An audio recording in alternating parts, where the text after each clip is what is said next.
Good morning, good afternoon, wherever you are joining us from on this beautiful planet of ours.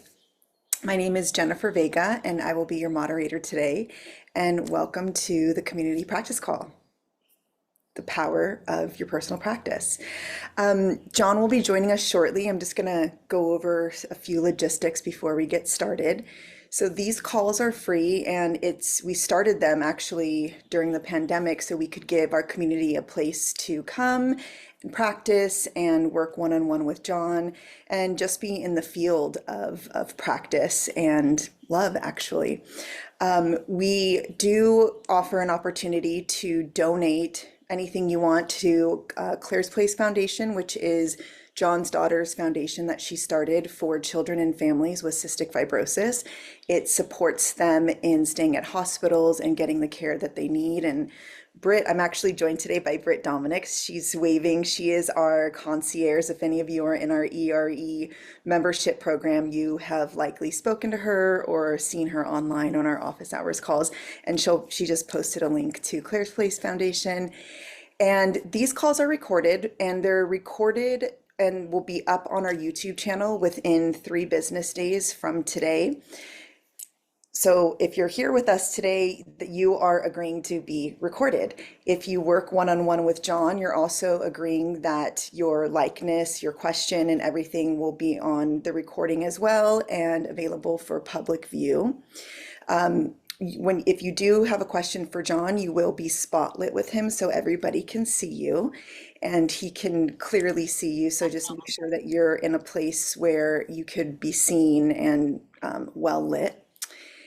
And we ask that for the chat, absolutely use the chat and give people praise, or you can relate to people that are on, but we do ask that you don't offer any unsolicited advice or coaching or solicit your business.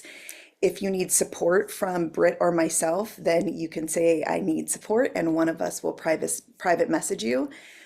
The one thing that won't be in the chat is John. So you will not be taking any questions from the chat. So if you have any questions for John, we do ask that you raise your virtual hand once that time is prompted. And speaking of questions, we will do our best to get to as many of you as possible. I know that John loves working with you all and supporting you, and Britt and I absolutely love it as well.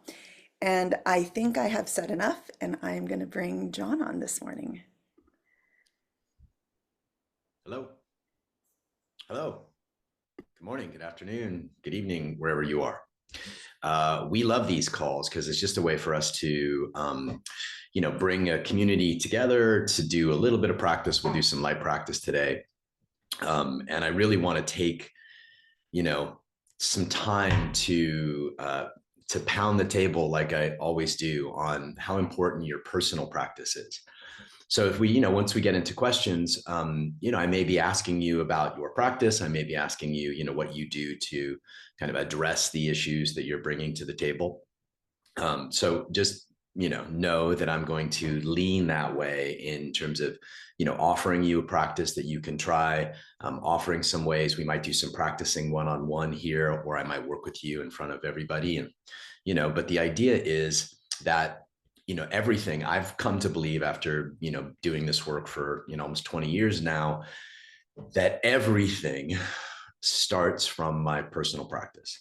And when I say personal practice, it could be embodiment work, it can be meditation, it can be some combination of the two, it can be yogic work, it can be breath work, something that allows us to move out of the sort of habitual pattern-driven experience that life is for most of us, and into something a little bit more, something tapped into a power greater than ourselves, right? Whether that power is love, or whether you call that power God, or whether you call that power spirit or life or whatever, it doesn't really matter.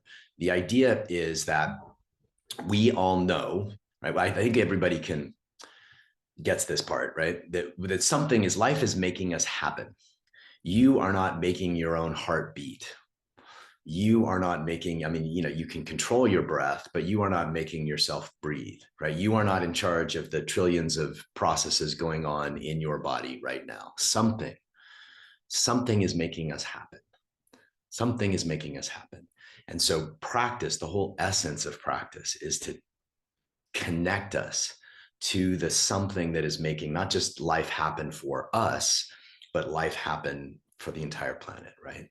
One of the best descriptions of this is the Force, right? Star Wars. If you listen to the way that they talk about the Force, this force that it underpins everything. It's such an easy reference to make. That is basically, it's the life force that makes every emotion you have happen. It's the life force that makes the flowers bloom. It's the life force that makes the grass grow. It's the life force that creates life in animals and in reproduces, right? There is a life force that is making all of this happen, right? That is allowing you to hear it. Okay. So there's a life force that is generating life. And in the parlance that I use, we refer to that as the feminine. The feminine is the life force that's making everything happen, right? There's also a field of awareness, a consciousness that is not just, it's non-local, as Joe Dispenza says. There's a consciousness that is witnessing life happen. So we have both life making us happen. Life is making this moment happen. Life is making this call happen. But we also have an awareness that can experience it. We cannot experience life without consciousnness. If we're not conscious, life is happening, this moment is happening, then it ain't happening, right? It ain't happening, because the consciousness is what allows this to be experienced. So we have this life force that is making us happen, and then we have this vast, some people would call it the witness, some people would call it awareness, some people would call it consciousness. I tend to call it consciousness, and that is our masculine, right? And so in this work, practice is expanding our capacity in both. Our capacity to feel the life force that's, some people call it Shakti, right? The Shakti that is making everything happen, but also to experience the capacity to be aware of what's happening, right? And as we expand our capacity in both of those, we expand our capacity in the masculine realm and in the feminine realm, then we experience life in a much broader, more expansive, more a deeper way. So practice is meant to bring us into one of the things my teacher used to say is that love and consciousness, the divine, let's call it the divine, is made up of energy and consciousness. I like to say love and consciousness. So as humans, these powers, these forces greater than ourselves, love and consciousness, are what allows us to transcend and transmute, aspects of our humanity that are patterned and defensive and closed, right? So anything that is not love, coming from love or consciousness, he used to say, is pattern. So I might point that out to you as we get into the discussion around all of this. I might start to point out, like, okay, like, where did that pattern come from, right? The pattern to be reactive, for example, the pattern to withdraw, the pattern to blame, right? The pattern to, any of the patterns that we didn't ask for. Most of them were given to us. A lot of our stuff is epigenetic, right? So there's no blame here. Like, I have my own patterns. We all have our own patterns. The idea is that practice puts us deeper in touch with love and consciousness so that we can transcend our patterns, which hopefully allows us to be more conscious and loving. And that's really the game. So I think I'll stop there.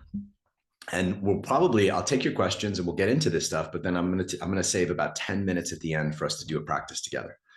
And so you can get an idea of what I'm talking about, a felt embodied experience of what I'm talking about. So it's not just, it's like I could get up here and talk about yoga. I could talk about meditation. I could talk about resting as consciousness. I could talk about expanding as the force of life. I could talk about those things, or you could read about those things, or you could hear me talk about those things, or other teachers talk about those things. And that's great. but you know, you can read all the books on yoga you want, but unless you actually get on the mat and do yoga, you know, nothing, you don't really have the experience of yoga. So that's what's up for today. That's what's on my mind today. That's what's on my dashboard today. And then I would love to hear from you. What are you working with? What are you dealing with? What are you curious about? If you have any questions about what I just laid out, by all means, bring it. And so the rest of this time is for you guys. Okay, so if you would like to work one-on-one with John, you can raise your virtual hand, which is at the bottom of your Zoom screen. There's a heart, says react, and there's a raise hand button. And don't be shy.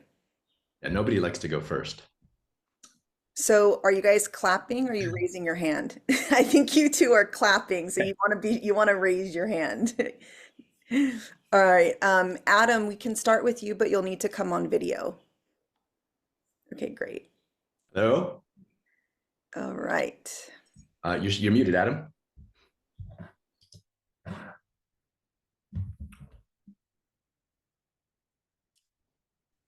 Can you hear me now? Hello? Yep. Brilliant, brilliant. Yeah. Looks like a beautiful day where you are. It's very beautiful today. Yeah, I'm just in Nottingham, England. So yeah, it's a beautiful day. Beautiful, fine afternoon. Great. Yeah, thanks for the talk, John. I came across your work with the Core book. It was an incredible book, man. Really good. It's touched me. In terms of what I'm working with at the moment, it's kind of like desire and how best to hold desire. You know, it's kind of like an aliveness in the body. You know, you kind of feel it. It wants to be expressed, and I'm getting better at expressing it. But sometimes it's not always the right moment, and you've got to kind of hold that desire and just sit with it. But it's also feeling into the moment to know, you know, when is it best to communicate that desire? When is it best to show it? When is it best to just hold it? So yeah, if you've got any advice on that, I'd really appreciate it. Well, I love that question, right? And look, desire is life force, right? I imagine you're talking about desire, like sexual desire, you know, erotic desire, romantic desire, right? So desire is the pure expression of Shakti, right? So it's beautiful, right? And we, you know, we've been patterned to withhold our desire, to put our, you know, squash our desire, to, in some instances, shame our desire, you know, in some ways, you know, to really tamp down our desire. And that's not healthy. Okay. So let's just think of it using the framework I just laid out. Let's think of this, and I go into this in the book a lot about what an integrated human is this beautiful, merging of, in your case, you're talking about desire and awareness, right? So it might be a good practice for you.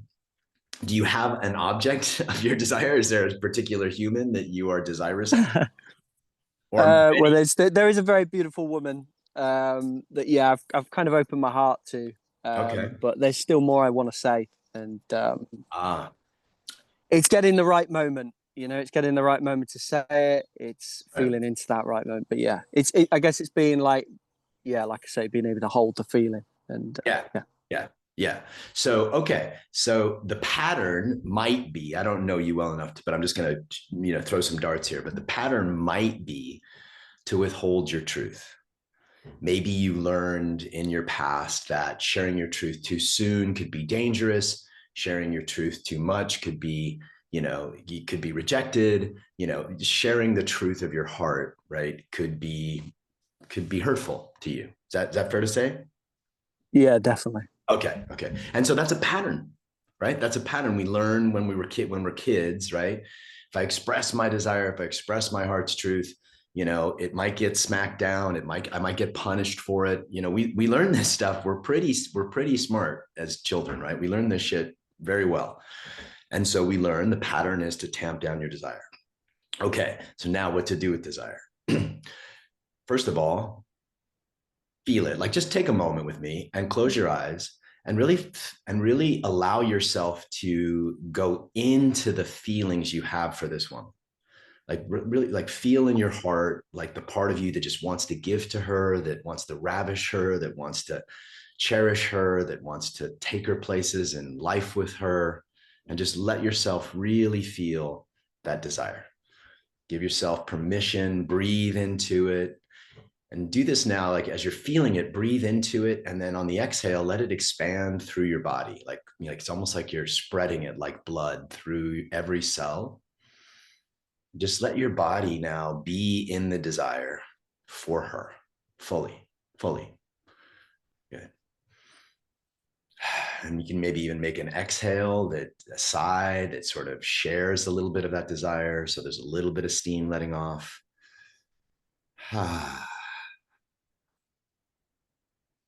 Good. Good. Okay. So now in 1 or 2 sentences, share with us what you want. Just 1 or 2 sentences. And let me give you a couple examples. Don't lose me, brother. Don't go off. So stay with me. Stay with me. 1 or 2 sentences. Like, I want to give you everything. I want to take you to the deepest places. Like just 1 or 2 sentences. As if she was me, as if she was me. I'll be her. I'll be her. No, man. Yeah. I know I'm not as Baby, I want you to get to know me. I want to spend time with you. Deeper. You know, it's deeper. It's deeper. So like, yeah, I want to know all of you. Just, I want you. Okay. I just want you, baby. Okay, great. So I want you. That's fine. I want you, but I want it to come from the deepest part of your body. So take a breath into it. Really feel it. Like really feel the desire. And just from the deepest part of your belly, the deepest part of your heart, I want you. I want you. I want everything about you. Great. I love you. Great. So okay. Okay, you're doing great, man. You're doing great. This is hard, right? Like this is hard to, so let me back up a second. So what I'm asking you to do is to feel the desire and then present it in a container, which is words, right? A structure, which is words that really that is the masculine. The structure is the masculine, the flow is the feminine, right? So I want you. I want to know everything about you. I love you. But really own it, man. One more time. Just try. I won't keep you on the spot too much, but you know, you raised your hand, so lucky you. I want you. I want everything about you. And I love you. Great. Ladies on the call, is that better? Raise your hand. Raise your hand if that felt better. Okay. Good. So the work is to be in your truth, right? In a way that she can metabolize and really feel. So if you're sketchy about saying those words, which is totally natural, you know, with 100 or so of your dearest friends, right? Then she's going to feel sketchy about it, right? So the more that you can just relax into, God, I want you. You are so beautiful to me. I want to know everything about you. The more that you can really rest in that, you're now packaging it for her, right? Which is the masculine gift to create structure. And you're also really owning the truth of your desire. 2 or 3 sentences. What we tend to do is we tend to like, we'll go on. This is very vulnerable for me, and I don't know, and I never say this, and we'll make apologies for it. Fuck that. Just owning it and presenting it as the deepest truth. And then you get to know. Maybe she says, and like, wow, I have deep feelings for you too, but you know, but this is a lot, you know. And you might not say the words you just said now. You might say maybe a tampered down version of it, like, you are so beautiful. You are so beautiful. Because sorry. I mean, this is the thing, really, because sometimes it's like, it's just the need to express yourself.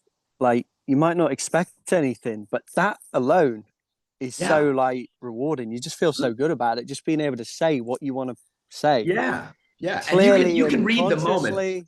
Yeah. Yeah. You can read the moment. Yeah. For example, it might be, I love you might be too soon. I don't know. Might be, might be something you just want to sit on, but wow. Hmm. Wow. You are stunning. Wow. Yeah. Yeah. You are so beautiful. Right. That it can be packaged in a way that can really penetrate her heart and also honor yours.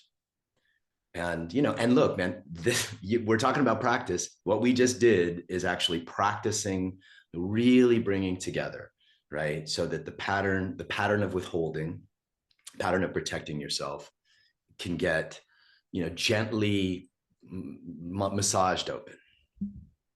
Hmm. Yeah. Hopefully I get to see you again, man. You can tell me how it goes, Yeah. Appreciate that. Thanks for that, Yeah. John. Yeah. Yeah. It's really Yeah. good. Thanks. Thank you. Thanks for coming on, Adam. Yeah. Thanks. Thank you, Adam. Yeah. A round of applause for Adam for just like, bringing it here. It's not easy. It's not easy to do. So bless you, man. Okay, Hannah. Hannah, Bobana, Banana. It's actually Hana. Hannah, The road to Bobana. Yeah, Hana. okay. Sorry. It's totally okay. I'm a big follower of your work. I've been immersed in your practices for a really long time, and I'm so grateful to you. And I'm kind of a Scorpio, so I'm usually like behind the scenes and like just studying and like immersed. But I have a question, and I have a really big reason to be asking the question. Okay. So the pattern I'm looking at is my father wound. I'm based in Bali, but I just rushed back to Iowa to see my dad before he passed away, and he passed away 2 days ago. Sorry. Yeah. Thanks. And he's a beautiful man, but I have a big wounding. He was an addict, and that's repeated in so many facets of my life with my romantic partners. And I'm in a relationship with someone who's like my perfect imago match of my dad. Yeah. And Yay. yay. I'm like, cool. This is, at least it makes sense. Like, at least the imago people got it right. They did. So yeah, I've been immersed in a lot of practice, like feminine practice and masculine practice, and so many things on your virtual workshop, and Thank you. ecstatic dance all the time, and feel and let out really loud moans and journal. And I feel like I do a lot, and I do the family constellations, and I really just feel this is the time where I really want to eradicate this wound and really get to the nitty gritty raw and choose to do it differently for my lineage. And I just wanted to ask you, like, how I can go deeper and how I can really work with this wound, outsourcing my enoughness. And yeah, it's like intellectually sometimes I get it, but there's like something that I have. Oh, it's deep, sister. I look, and I come from an alcoholic addicted family as well. So I know the wounds you're talking about. And, look, I'm in my 50s and I thought I had dealt with it, and I had all of it. Right. So I really relate. And it sounds like you're doing all of the right things. I want to honor you for being such a warrior. Right. And taking these things on, because you could come on and blame him for being this and this and this. And you've done none of that. So I just really, from all men, just thank you for being so self-reflective and taking such responsibility. Thank you. Yeah, my soul chose this. Yeah. My responsibility, my sacred responsibility. Yeah. And here's what I know happens, right? As we are going to continually attract the wound that we haven't fully healed in its reciprocal, right? Just like the imago people say, but I kind of try to, I really want to get into it's the actual pain of your father not being there, or whatever it was, or him being, reactive, or whatever the wound was. And going into those moments, some of the best work that I've done on this, because I've had to do this work recently as well. Some of the best ways to do this is parts work, family Mhm. systems parts work, right? To go into the little one that got, the hidden one that got sort of, and the other piece I love is shadow work, Mhm. which is really cool to do with your partner, right? Where you guys get to work off of each other. I don't know if he'd be down for that or not, but even witnessing you doing it, like, okay, like when you do this, I get triggered. Here's the wound I see. Here's my shadow piece. I'm going to go into my shadow. You're going to show it to him. And he gets to see, same thing with parts work. He gets to see the little one in you, and then he can become an ally. Not only are you touching it, there's a bunch of stuff is happening in that. You're actually going deep into the underworld of the wound, which is your soul's, which feeds your soul. Our soul gets fed in the underworld. So you go Mhm. into the underworld of the wound, right? You're now showing him what the adult Hana Mhm. is dealing with, and you're being witnessed by him in that. So even if you just sit him on the couch and you just kind of show him the little one, or talk or narrate, you don't have to, if you don't want to do the embodiment piece on it, you can just narrate it like she's afraid that, if she speaks up that she'll get in trouble and that love will leave. She da da da, and you just kind of narrate to him. So any of that is really, really potent work to do with your partner. Now, Mhm. solo, it's, you want to identify the moments, right? The key moments. And maybe you've done this. I'm just giving this for everybody who might Mhm. be interested. This is the practice. The practice is to identify the wounded moments, and then, create a container. It could be a ritual, Mhm. right? It could be a ritual. You could light candles, and you could just really go in. You could have other people witness you. Maybe you have some women witness you, and you go in and you really give yourself full permission for a short period of time, 30 minutes, 20 minutes, whatever, to really feel that little girl's pain. Mhm. Yeah, and as you do that, what's going to happen is either he's going to he's going to start to meet you a little differently, or he's not. And you'll know, that'll give you good information if he doesn't. But my sense is that he will, because that's Mhm. just the relational physics of it all. Mhm. Yeah.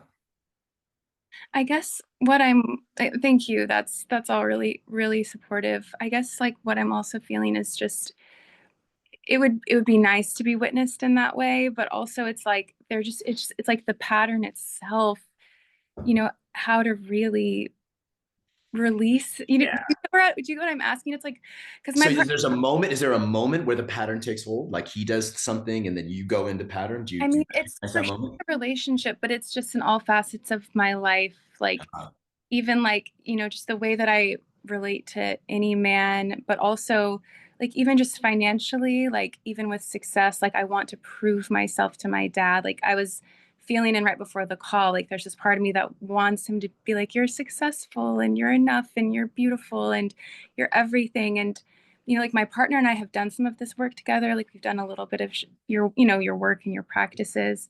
yeah. Like, yeah, I don't know if I'm really asking the question, but it's tricky. And Well, I think I get it, right? You're asking, like, you're fucking done with the pattern. And it's more like needing external validation. Okay, let me try Mhm. this. Let me try this a little differently. Okay. Mhm. So we're gonna go more into a masculine realm, which is Mhm. we're gonna look at truth. So the truth is, wow, I really need validation. Mhm. Okay. I really need validation. Great. Okay, good. So just feel like, wow, I really need external validation. And then the second piece of that, and feel the truth of it without any judgment. Yeah. It's so Yeah, great. And then the yeah, second piece of that is no problem. no problem. Yeah. Wow. Like, so, so there's the let's call it the feminine approach, which is to go deep into the wound and feel all the feelings and pull the root out, or at least, like scoop out some of the pain that causes the pattern.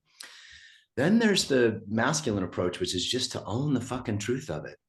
Wow, I'm noticing I need your validation. I need you to tell me how great I am. I need you to, just like I was telling, when we can own our truth, like clearly in 1 or 2 sentences, I am so hungry for you to tell me how great I am. And then say to yourself, no problem. Right. And so you can see, when you can feel it, just us owning it, like loosens the grip it has on us, because the ego gets in and says, I've got to fix this. I've got to change this. I've got to make this better. Yeah, you're working on it. And you're dealing with probably deep family epigenetics, deep karma. And sometimes, in fact, all the times, I'm going to argue, us just being with the truth of our humanity is one of the essential steps of healing. Yeah, like fuck, I crave. I mean, you can get places. Oh, I crave your validation. I crave for you to tell me how beautiful I am and how wonderful I am, and then watch what happens to him. My guess is he'll smile. Okay. I mean, I have kind of owned it, but not like that pure truth of I crave it, but more of just like, yeah, there's that part of me that needs validation, but he usually is like, I can't give that to you now because he has some DA tendencies. Yeah, okay. He'll give it to me later, but it's okay. It doesn't matter if he gives it to you. Like, it doesn't matter if he gives it to you. So this is all self-sufficient. You are giving it. So for you to say, I am so craving your validation right now, and I know, it's not your responsibility to validate me. I'm just so hungry for it. Yeah, that really feels good to me. Yeah. And in doing that, you're letting him off the hook, but you're also like, you're loving yourself by being truthful about what your heart needs. And to be honest, we all need validation. We're wired socially. We all need it. So, some of us need it more than others, because, that's one of those things that I think I've gotten over for the most part. Maybe not. Like, especially in my relationships, I need my partner to see my goodness. I need my partner to see my, my strength. I need my partner. And I don't think there's anything really wrong with it. It's the ego that jumps on top of it and says, ooh, that's bad to want that, or that's needy to want that, or, you know what I mean? And so it's a very loving act to just own the truth with no problem. And it actually, you could feel it actually liberates something in your heart. Could you feel that? Yeah, I feel I feel like love, like almost like I can love that. And like, exactly. Like, Exactly. And if we don't love these parts of ourselves, how are our partners? It's tough. Right? Yeah. I mean, it's going to be, we're basically tell them, don't love this part of me because I don't. Or, I see this part of me and I'm really loving it and being compassionate to it. And that takes them off the hook. Right. And if he's dismissive at all, right, which, God bless you, that's a tough one to be with. Dismissive avoidance are hard. If he's dismissive, then you're actually being very compassionate to him by, just loving yourself in a way that really works, because this works. The truth is that even if he told you like, hey, you're beautiful, you're great, if you don't actually believe it, or if you haven't actually like created a relationship with your own truth that is compassionate, you won't accept his praise. So true. Yeah. True. It's as we keep like coming back to, it's an inside job. And it really is. And this is so helpful, John, really. Thank you. I'm glad. Well, it's nice to finally meet you. Thank you for being such a practitioner, and I love that you're on the platform, and I love that you're doing the practices on there, because we're really proud of those, and they've come from 10 years of workshops, and there's some good shit on there. Such good stuff. Like, I've been a practitioner of yoga for 20 years and done a lot of work, but your work is honestly my favorite. And it's what I recommend to all of my clients and friends. Thank you. All right. Well, come back and see us again. I'd love to hear how all this goes. Perfect. Thank you. Thank you. Okay, Ivan.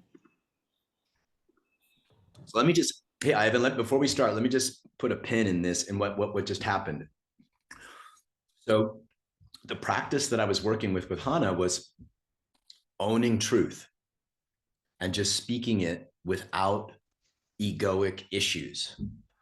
Wow, I really need validation. Wow, I really need to control you so that I feel safe. Wow, I really, I really hate myself right now. No problem, no problem, no problem, right? And being able to do this is the start of just being with the truth, being with the truth of what is fully without needing to change it. And that is the quintessential masculine practice. To be with what is, right? Whether it's self-loathing or self-doubt or need for validation or need for affection, to be with the truth of what is without needing to change it or hide it or damp it down in any way is the sacred masculine practice. Does that make sense to y'all? Does that make sense? Because I really want, especially the women, I want you guys to get this too, right? This, and men too, for all of us to be with what is without needing it to change at all is this, David would call it, it's the starting point of third stage practice. So thanks for letting me get into that, Ivan. Now to you. Yeah, thank you. It's an honor. Thank you. I'm living now in a small country, Luxembourg in Europe. Okay. And for quite some time, I want to do things. So finally, I created a small men's group. Oh, great. With some great men, really high quality I love men. that. Love that. Yes, I love it also. I have 2 sons and I love men and I love doing stuff with men, martial arts and shit. Yeah. I just want you to notice how many women are smiling on the call, listening to you say that. Right? Women It love really like it does something. We don't realize sometimes that our care and love for each other as men actually relaxes something very deep in the feminine, right? If they can, we're not just broing out and getting drunk. We're not going out. We're not going to strip clubs or, you know what I mean? Like we're sitting in a circle and talking about real shit. So thank you for starting a men's group and coming and sharing about it. How can I help? Yes. We also want to include a larger group of men to do some one-day practice during the weekend. Yes, because there is a need, really, men need to be supported. Their values need to be supported, and that's what I feel. And so I wanted to ask you about some guidance on practices to maybe there are a lot of videos on your online place, or a book, or we just begun. It will be our 6th or 7th meeting. We do it every 2 weeks. And we decided to facilitate together, but at the end I'm the only one facilitating. Which is fine. I mean, well, so yes, there are practices there are some masculine practices, breath work practices, presence practices, basic stuff. Like most guys want to go too far. And that's why I have a teacher training program, right? I mean, the teacher training program is like an in-depth, like how do you really teach embodiment work and how do you clear your own vessels? So that's a big year to 3 year long process of training to be a teacher. That's different than just, starting a men's group and doing the basic practices of presence and sharing truth and putting people on the hot seat. So I would start with simple rather than give you one particular practice. From all the practices that you've done and all the things that you've liked, some of the masculine practices on the embodied relationships platform, pick the simple ones, because simple ones will change men. Just having men hold each other in presence after some breath work can be an incredible life-changing experience, right? And so, oftentimes what I see with men is who want to start leading men's work is that they want to give it all, they want to give it all in one day. And I would say just make it super simple. Some breath work, some meditation, some timed sharing, maybe put one person on the hot seat. One guy gets to share for 5 minutes what he's going through, and then the other men get to respond for 1 minute each about what they feel, right? So there's just the basic. I would stick with the basics and go deeper with less than try to give more, if that makes sense. Yes. Yeah. Yeah.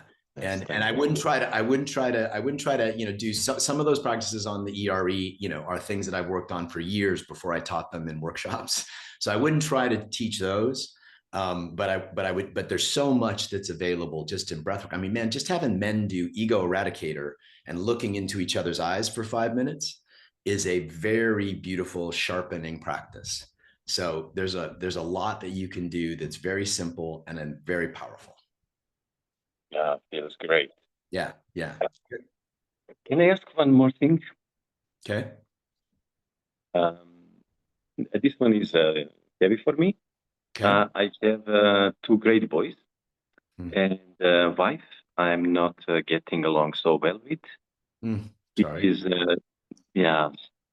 He's diagnosed with ADHD recently. You're one of your boys, or one of your boys, or your wife? Wife. Your wife. Then also the older son, because it is something you inherit.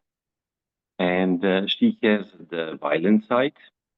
He has aggressive side, demonic side. Yeah. And the thing is, I want to take care of my boys. I don't want to leave them just to struggle alone. And I want to, bring some light to her, demonic, violent side. That is difficult. And I find myself sitting there and, taking in the aggression and staying there. And so let me just start with, because this is such a huge topic, and I can't do you any justice in 3 to 5 minutes, right? But one thing I can say is trust your intuition about what is right and what is wrong, and create boundaries that support it. So if your boundary is, I won't participate in those kind of arguments where you're yelling and violent, then don't. Leave the room. I won't let you talk that way to the boys, then don't. Set a boundary and hold to it and trust your intuition. And if you could just start there, then that's enough to get to protect yourself. And then she has to be by herself and really reflect. Right. And so whatever your boundaries are, maybe you write a list of, you sit down with your men and you make a list. Here are the things I'm not okay with. Here are the things I know that are not right that she does when she gets upset, right? And God bless her, she's working from pattern as well, right? But here are the things that I'm not okay with. I'm not okay if she yells at the boys. I'm not okay with her calling me names. I'm not okay with her getting aggressive and yelling and screaming. I'm not okay with, right? And then set boundaries. Start with 1 or 2 really important ones and enforce them. That is hard. That is hard. It's hard, right? Anybody who's, to set a boundary is one thing, to enforce it is a whole other fucking thing. And that's really where the rubber meets the road. And that is that is men's work, right? To set a boundary and hold the boundary. Here are the riverbanks. Here are the riverbanks, right? And to be, this is not okay. I'm leaving this conversation now. I will come back in 3 hours. Let her know. I don't know if you guys live together. You live together still? Yes. Let her know when you're going to be available. I'll be available again to talk about this, right?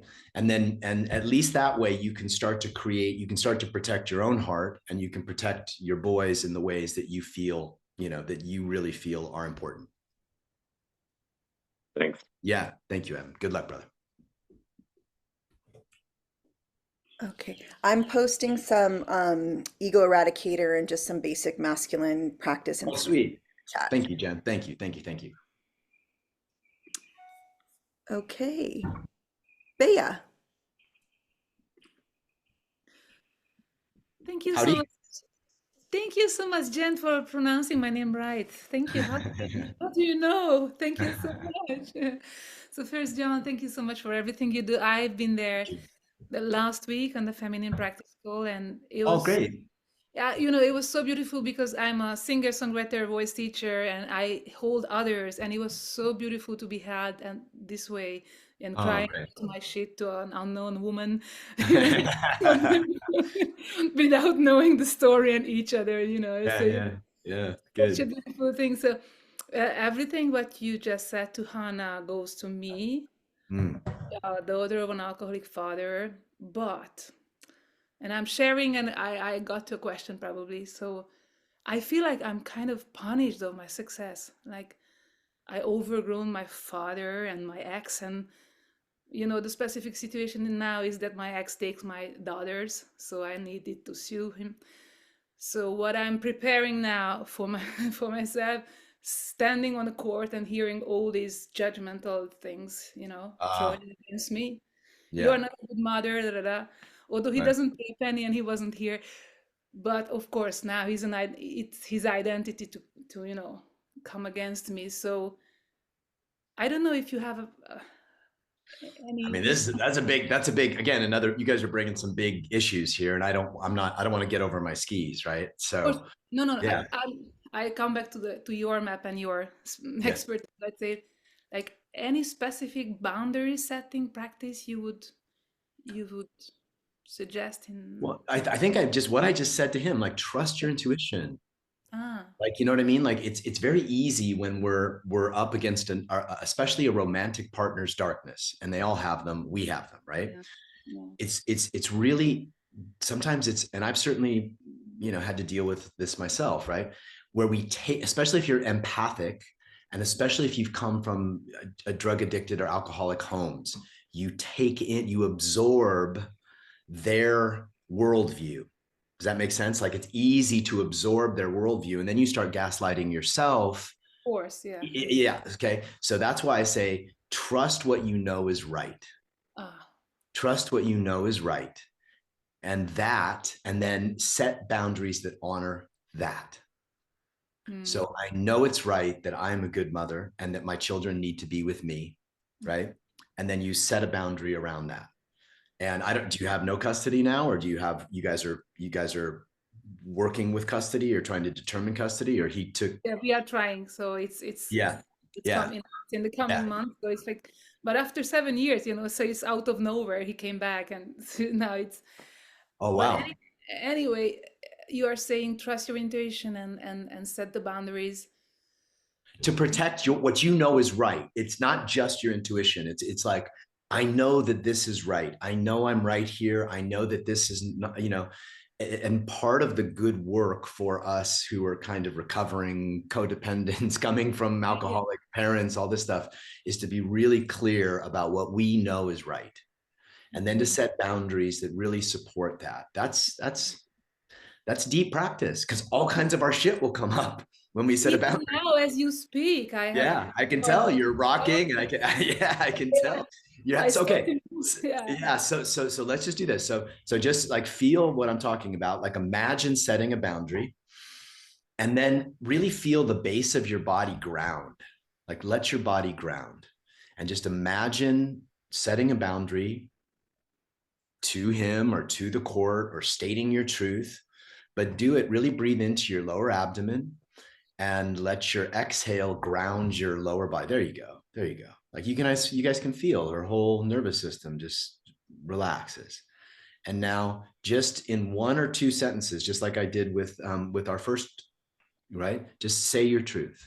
Yeah, I'm a They good belong mother. with me. I'm a good mother. Yeah, I'm a good mother. And they I'm belong. a great mother, and I go to the end of the world for my daughters. Great. Perfect. Great. So now, that's perfect. Now add one boundary. Stay with us. So don't come up. You just came up. Okay. Yeah. Okay. So come, breathe down into your belly and feel the bottom of your body really heavy.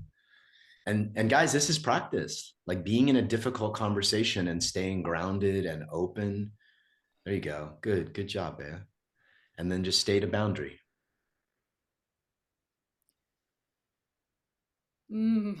Yeah, it went to my head. You cannot come into my circle. Great. You cannot come into my circle, whatever your circle is, right? Yeah. So yeah, you're not allowed in my circle without my permission. Yeah. Great. You cannot come in. You cannot come into my circle. You're not allowed to come in. Yeah. Break Great. my boundaries. Great. Great. So whatever enforcing that looks like will be your deep practice. And it will require you to sort of find the place you just got to, because that was great. That was beautiful, to really find the grounded, centered place. It's going to be a lot easier with me than him, of course, of course. But that's why, you know, you want to visualize it. And for anybody else, it seems like this is coming up on the call a couple of times. So anybody else that's like imagining a very, you know, like a tricky conversation or a vulnerable conversation, practice it in the way that Bea just did, by grounding yourself, by relaxing your heart, by feeling your truth, by feeling your spine, and then just state it. Like, I'm not available for those conversations, or you are not allowed to come into my space without my permission. And just really let your body receive that truth and honor that truth. Thank you, John, for practicing this with me, because I think it was so helpful. Like, I find every situations and little rituals, and with my partner, it was great to practice that and kind of prepare myself for that. Yes. Yeah. So, yes. Like, I mean, look, boundaries require, you know, we tend to think of boundaries as sort of this therapeutic thing, but there's a lot's going on in our nervous system, a lot's going on in our bodies, because if boundaries are difficult for us to state and enforce, it's because we have a wound that tells us it's dangerous to do so. So that's the pattern. I remember that's the pattern. The pattern is to not hold our own boundaries because we believe it's dangerous to do so. So the practice will be to really like use practice, grounding, breath, open-heartedness. That's practice. That's yoga, to stay in the truth and deliver it clearly, which you did. You did it. So it's in your nervous system, Bea.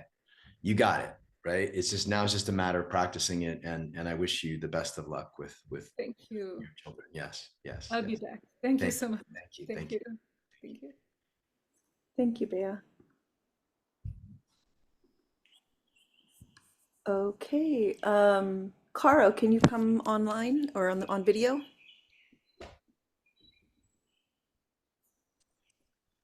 Hi. Hello. Hi, John. How are you? Good. How are you? I'm great. Good. Well, this is a follow-up to our conversation from last week. I don't know if you remember, I joined the call for the feminine embodiment practice, and that was wonderful. After that session, I was just like, wow, that really caught me off guard. And it was like an eye-opening experience for me. And then yesterday, I watched again the recording. Oh, wow. And I'm like, oh my God, then I get to see me, you know what I mean? And we were talking about the volcano and the dough. Yeah. So you mentioned that, you know, like maybe I could do some practices just to balance my masculine. Mm-hmm. You know, like I do work. I meditate, I do yoga, I do breath work.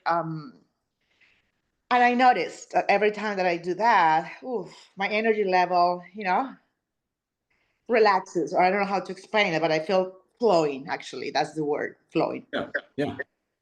But then, you know, like I've also noticed that I come from a relationship where I was able to spot a lot of patterns, like very unhealthy coping mechanisms and wanting validation, external validation, which you already said that is not that bad, but it was just like not that healthy. You know what I mean? It went to the point that it took me to my father wounds, where I was doing the same with this person, you know, than when I was doing it when I was a child. And then once I get to see all of these, you know, once you see that, you cannot unseen it. So it's just like a lot of things for me to learn, and it's taking me to this place in my life right now where it's kind of like there's a lot of awareness, which I'm grateful for it, but it's also like, wow, you know, like how I've lived my life this way, all the relationships that I've been on so unconsciously and on autopilot, and you know, I didn't know better, so I'm trying to on the best of me right now, but it feels like a very lonely path, even though I have a great community support and I meet them all the time and we do things together, events and all of these. But again, like Have you done a masculine cleanse? no. Okay. Actually, I don't know if this is what you mean, but Yeah. I like cutting. No, I'm saying take yourself off the market for 6 months and really go into your relationship with the divine and with yourself. That's what I'm doing right now. I know. Yeah. Yes, and, but also being held. Like, so what happens when you take the relation? Like, I'm not available at all. So there's no flirting. There's no messaging. It's just I am not available at all, and I'm getting into a container. My friend Kendra runs she calls it the No Man Diet. She does it once a year. That is a beautiful container. But I just think for you, it's really going to be about your relationship with yourself for a short, it can be 3 months. It doesn't have to be 6 months, but just something where totally that the best man on the planet walks in front of you. You're like, call me in 3 months. No, but that's the point. I'm there and I'm not thinking about 3 months or 6 months. I'm seeing myself, like, I don't know if this is good or not, but I'm feeling it that department is completely closed off, like years. Okay. I'm talking about years here because I feel that all my life that I've been dating, I've been attracting, what I've been, the people that I've been with because I've set the bar low. And now that I can see all of these, and also, seeing how I express myself and the energy levels, which to me, like last week, I feel that I'm a 3 or 4. So people, think that I'm a 10. Yeah, like where do you feel like you are right now? Well, right now I feel like I don't know, a 4. I'm experiencing you as an 8. I'm I'm experiencing you as an 8, 7 or an 8. Right? So it's just, there's a lot coming at me. And I'm just being a man, right? So I'm just telling you, like, I'm probably not the first. There's a lot coming at me. And so that's the volcano. It's like all the stuff happening in your world at this moment, you're trying to give. And so what I'm going to ask you to do is to just breathe with me and try to bring it into 1 or 2 sentences. How can I help you today, my love? How can I support you? I would like you to help me with my masculine energy, just to balance it, to balance it, and just to be able. Okay, slow down. Take a breath. So this is exactly what I'm doing. I'm giving you access to masculine tools. So take a breath and just give me 1 sentence from your womb. I want you to help me ground, or I want you to help me. Yeah. I want you to help me ground, and I want you to help me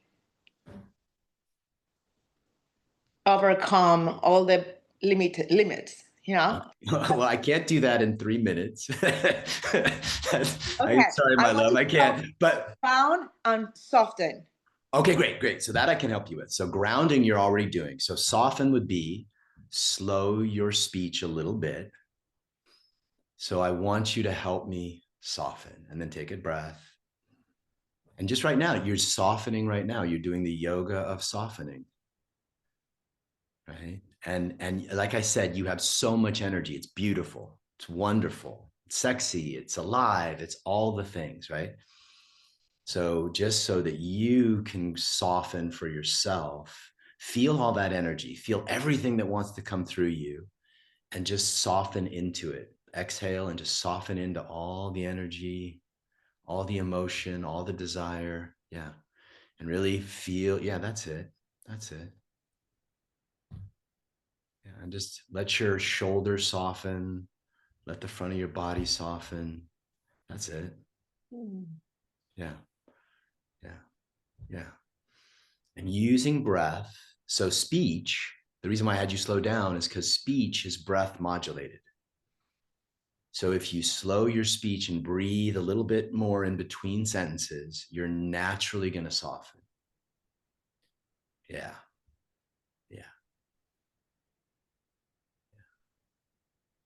Okay. So that trick to just feel the weight of your body, slow your breath. And when you're speaking to somebody, let's say you do meet somebody, just really be aware of like, oh, there's all this energy, and you're going to use your breath. And rather than try to tamp it down, you're going to soften as it.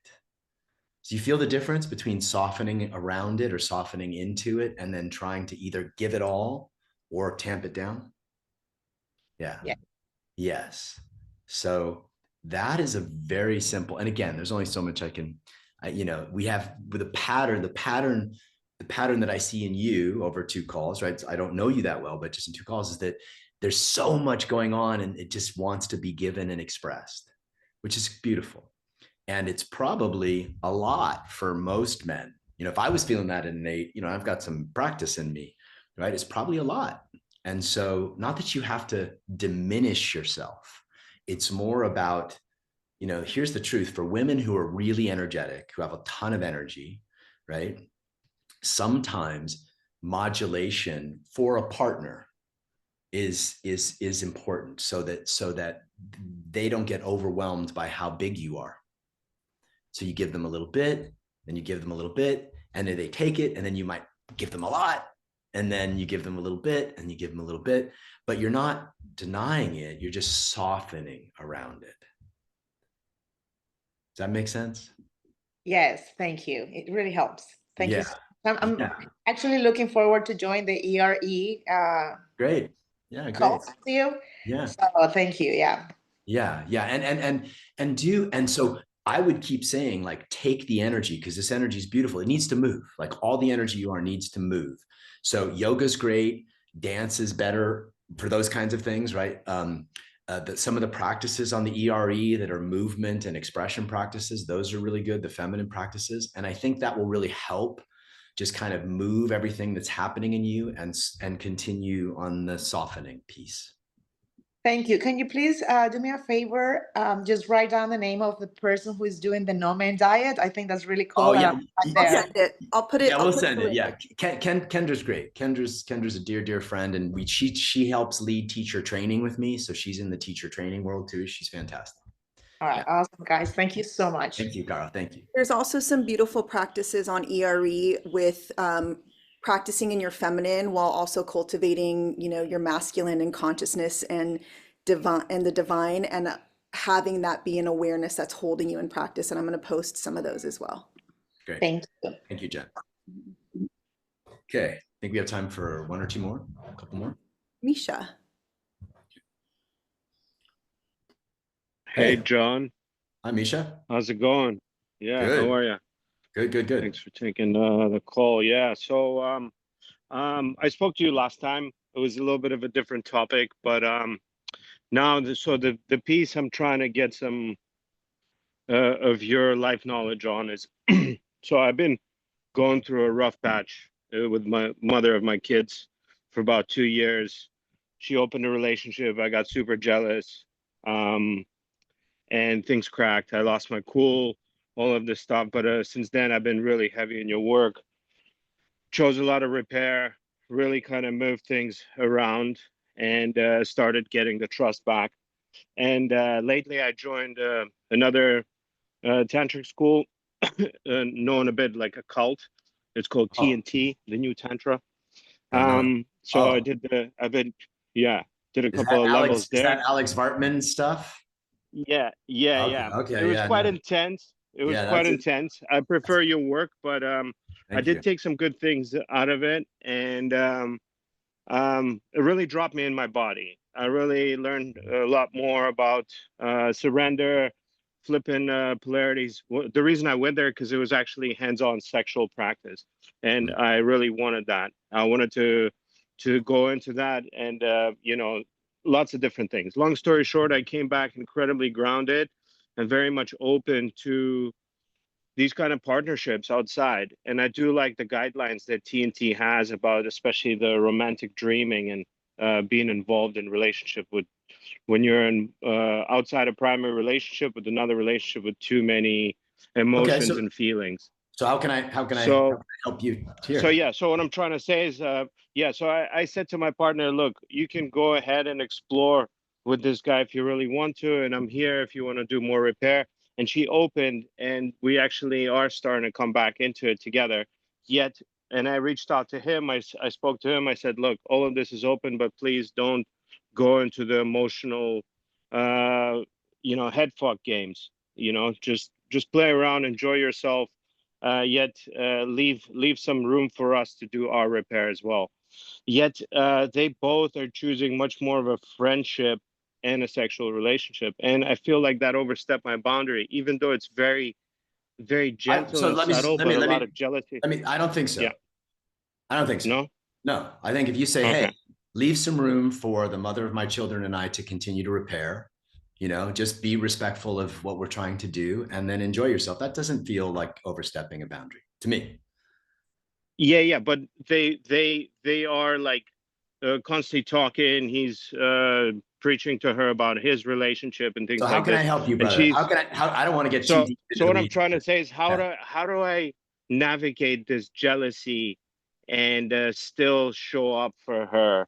You know what I mean? Because it feels like she's overstepping it, but very gently at the moment, and that makes me want to pull my love back. Yeah. What are you okay with? So here's the problem. What I would be okay with is what I would be okay with is for her to go and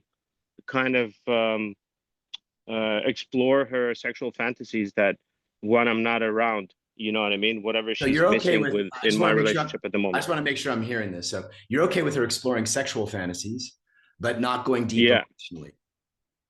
Yeah. Okay. Yeah. I'm checking. Is that your boundary? Is that your time? Okay. Yeah. So that's what you own. Now, I don't think that's very possible, because anytime a woman goes deep sexually, she becomes emotionally opened.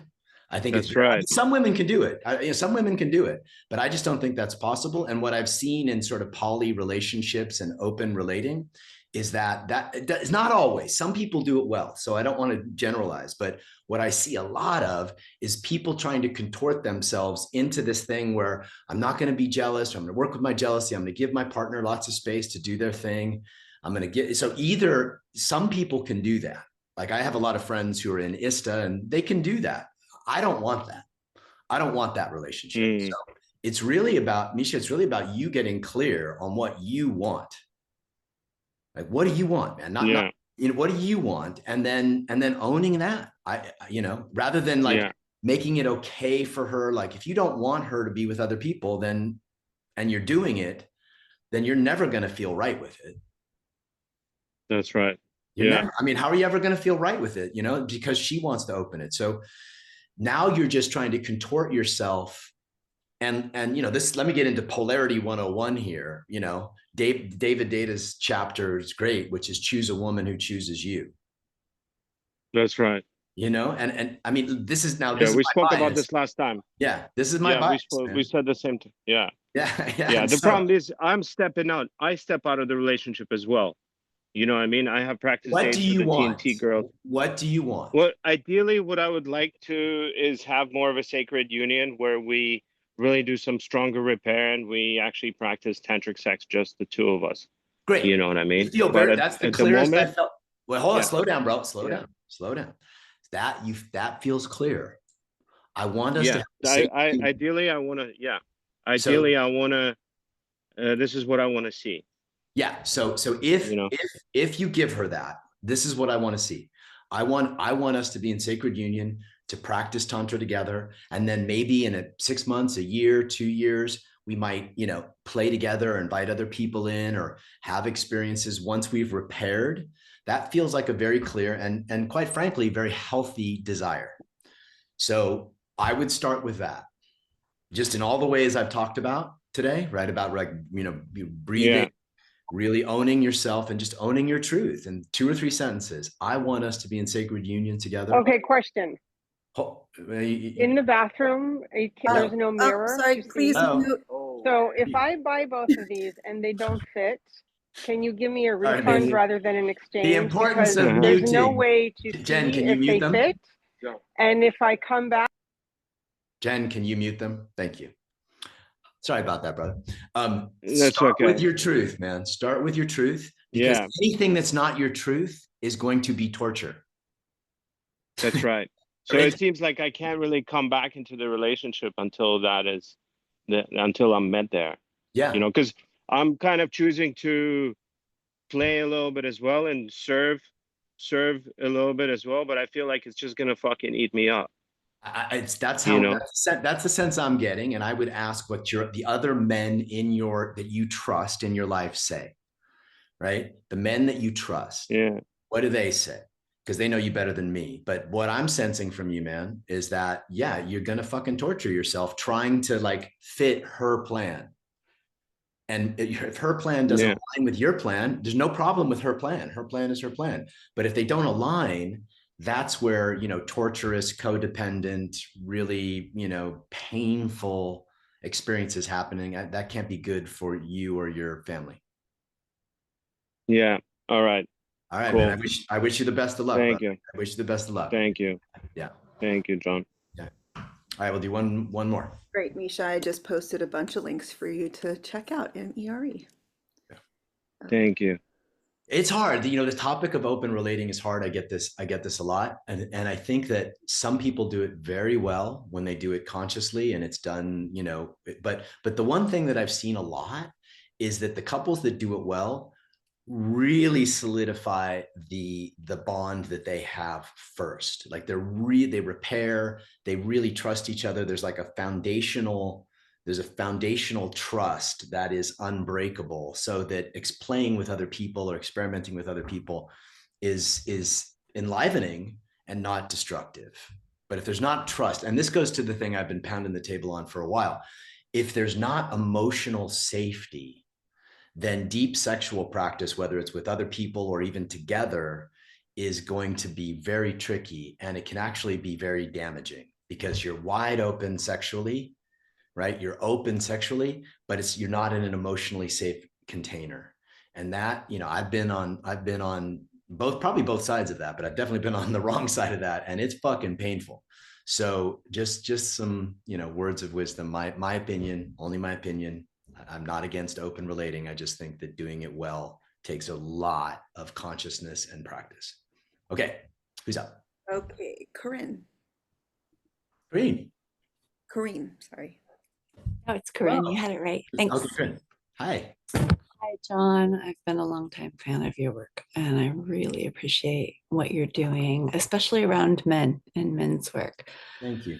I have begun working with couples, and I'm seeing a pattern that was recently highlighted in my relationship with my brother. And it's working with men around shame, like really repressed, kind of deep shame. Yeah. How it comes out as projection. And I'm curious how you work with that. Like how do you handle that? Yeah. Like as a woman, I feel like I'm at a disadvantage because I'm like, oh boy. Well, I think first of all, I create a 6-month program to get into that. I create a container where like, okay, if we're going to go into shame, which is really just a byproduct of self-loathing, right? Shame and self-loathing are just these two, you know, twin brothers of self-hatred. So what I tend to do with men is I try to find what are the feelings that you haven't fully felt, and then give them a container to touch those feelings. So the first piece is identify, like, what are the feelings? I can put my sweater on if you want this jacket. Okay. Thank you. What are the feelings that you haven't fully felt?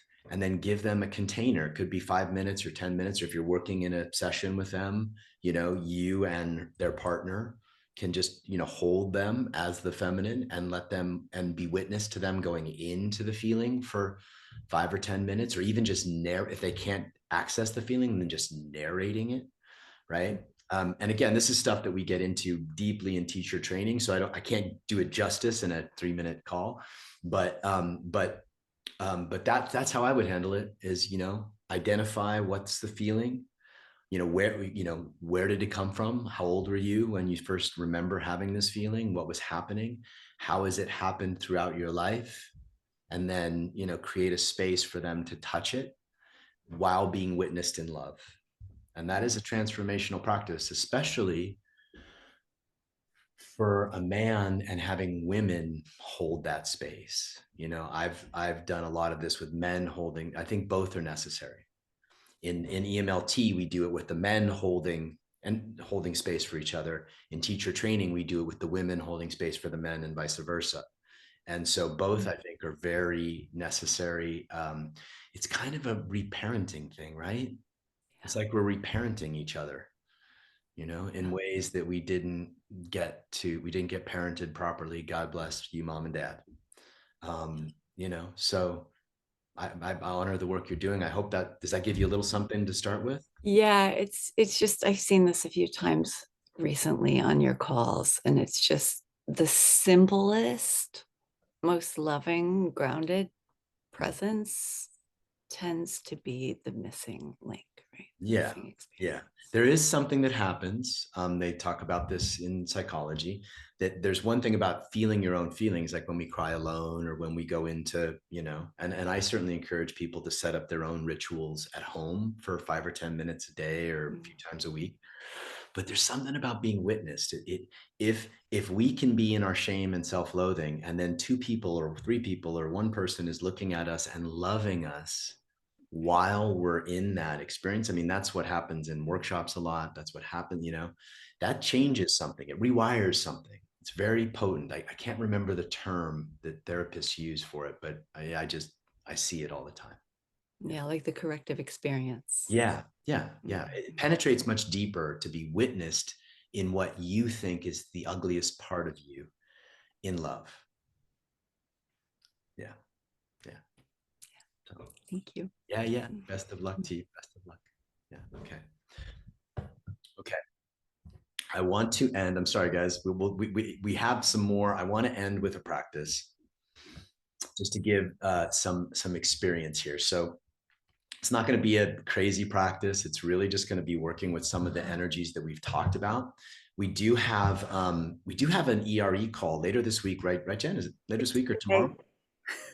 Oh shit, it's today. Okay.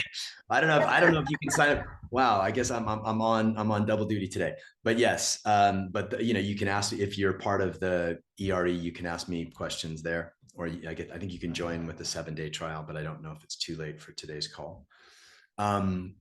Okay, and then we'll do this again in a couple months because I really enjoy doing this.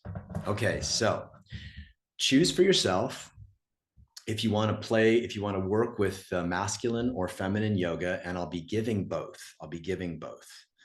And it's a very, very simple practice of really, you know, kind of, and then in the end, I want to do a little bit of an integration. So go ahead and let me just, so I am technology challenged here, but I think I'm going to get this right. Share computer sound, sharing sound. Jen, let's just do a little test real quick. Okay, well, everybody, you know, comes into a comfortable seated practice position. Okay, Jen, can you hear me okay? Oh, yes, I can hear you. Okay, let me see if I'm on the AirPods or here we go. Okay. So now, okay, let me just try some music and make sure you can hear me with music.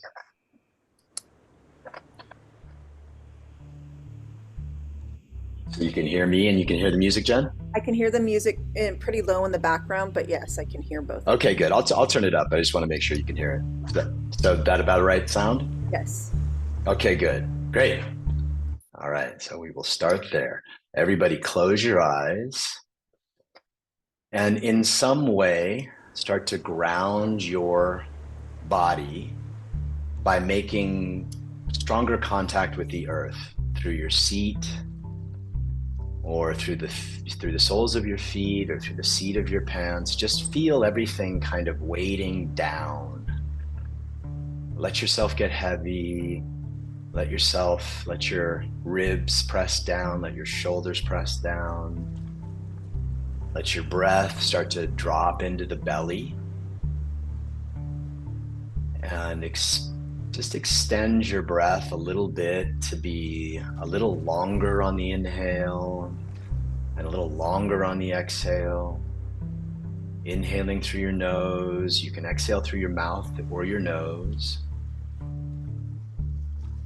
And let every exhale just ground your body a little bit more, a little bit more.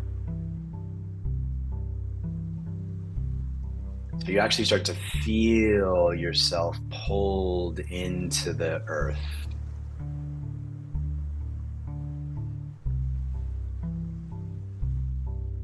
Now, for those of you practicing in the feminine, I want to imagine that you're grounding yourself down into the bottom of the ocean. So you're grounding yourself down into the ocean floor. For those of you practicing in the masculine, I want to feel you're grounding yourself like a deep mountain. So big, wide base, feeling very much like almost like you're coming out of the earth. Just take a few breaths and really ground yourself down into the bottom of the ocean floor. Ground yourself down like a mountain into the earth. And for those of you in the feminine, I want you to start to feel your spine kind of like sea kelp, so that the ocean moving, just gently moving, moves your spine back and forth, side to side, very gently, but very much plugged into the bottom of the ocean. And just allow your body to move as sea kelp. For those of you in the masculine, feel your spine like this big staff, like a staff of truth planted into the earth. And really feel yourself tall and wide, tall through the spine, wide through the base. And for those of you in the masculine, feel yourself wide in the heart too, like your heart is wide. So your base is like the base of a mountain, Mount Shasta, for example, or a big mountain. But your heart is wide and you're really feeling. Let yourself, masculine practitioners, really feel this moment, feel the emotions in your body, feel the sensations in your body, but you're totally grounded and wide and still. And then for those of you in the feminine, just let your body, your spine be moved by the current of the ocean. But you're still grounded, you're still plugged into the ocean. It's just your spine is moving in a way that probably feels pretty good.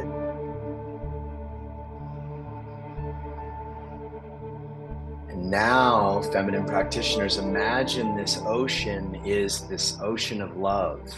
So feel the ocean that's moving you like love itself.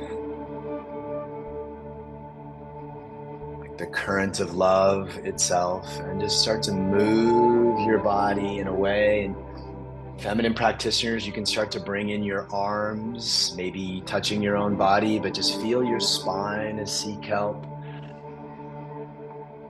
Maybe letting your arms sort of rise to the top of the ocean, rise up and just keep moving. And let this current of love move you. Let this current of love move you.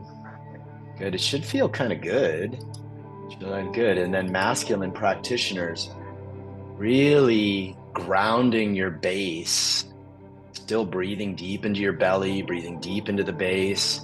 Heart is very soft. And just with your eyes closed, see if you can actually feel the feminine practitioners on the call moving as love. Moving as love. And then feminine practitioners, see if you can feel the base of the mountain holding you.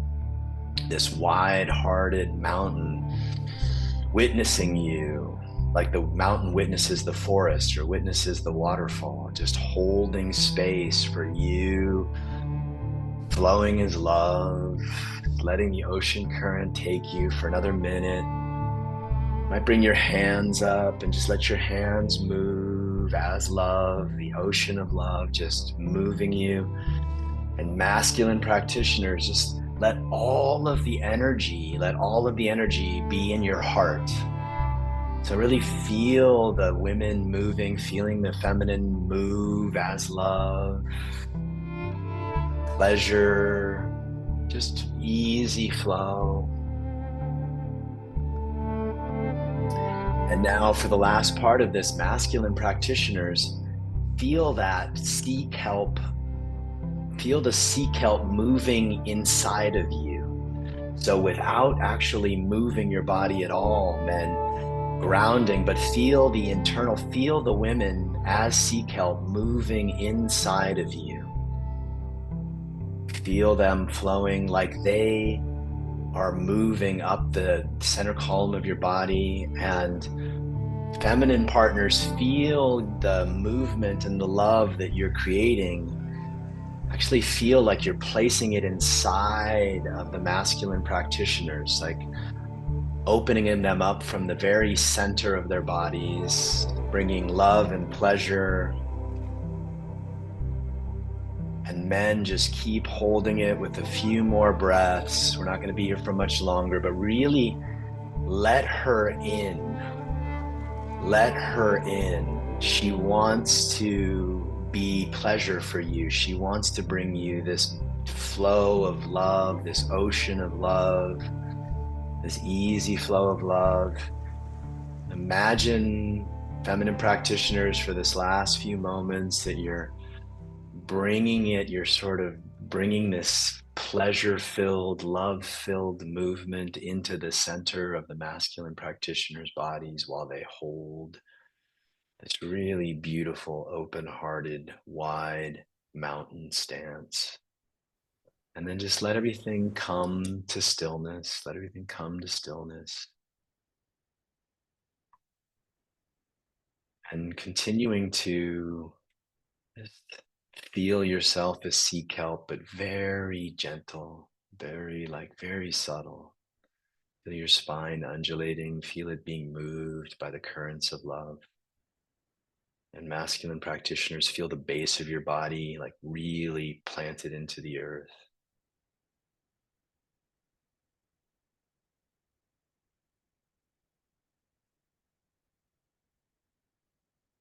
And so those are two just very simple masculine and feminine practices that you can do.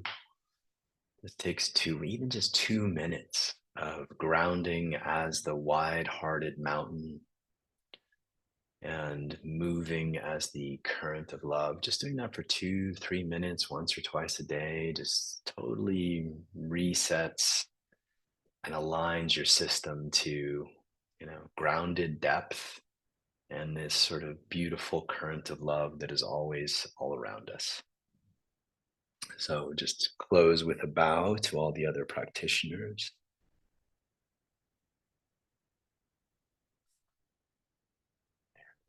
Thank you all so much for being on the call.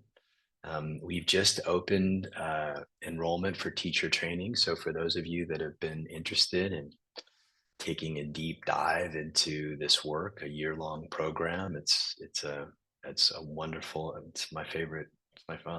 Both of them are my favorite, the men's program and teacher training, but it's just a wonderful program. So if you're interested in joining us, Jen's got the information. And thank you so much for coming and bringing your hearts and your practices and your questions and all of that. And we'll see you again soon. Thank you all so much. The recording will be up on our YouTube channel within the next few days. And if you have any questions, you can email us at support@johnwineland.com. Ciao, ciao.